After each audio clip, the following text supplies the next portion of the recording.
Understanding the phrase, fifth wheel, a guide for English learners.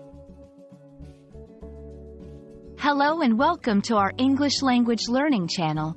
Today, we're diving into a fascinating phrase you might have heard in English conversations, fifth wheel. This expression has a unique history and a specific meaning in modern English.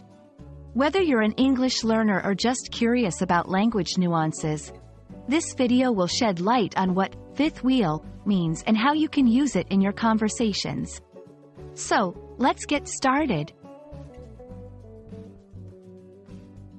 The term, fifth wheel, dates back to a time when carriages were the primary mode of transportation. These carriages had 4 wheels, and the fifth wheel was a redundant addition. Imagine a carriage with an extra wheel. It doesn't really serve a purpose and might even get in the way. This historical context is key to understanding the phrase's current usage in English. In modern English, when someone says they feel like a fifth wheel, they are expressing a sense of being unnecessary or superfluous in a particular situation. Typically, it's used in social contexts. For example, if a person is with a group of couples and they are the only single person, they might feel like a fifth wheel. It's important to note that this phrase often carries a slightly negative connotation, implying a feeling of awkwardness or being out of place.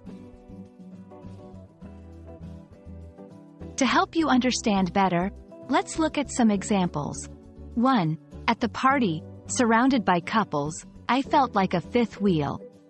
2. Since everyone else had a partner for the project, I ended up feeling like a fifth wheel. Notice how in both examples, the phrase is used to describe a sense of isolation or redundancy in a social or group setting.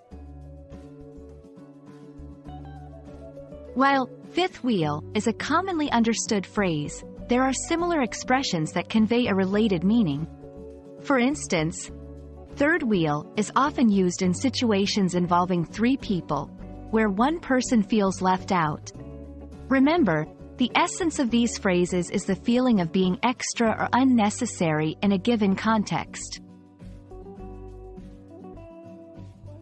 We hope this video has given you a clear understanding of the phrase, fifth wheel, and how it's used in English. Remember, language is not just about words but also the history and culture that shape its meanings.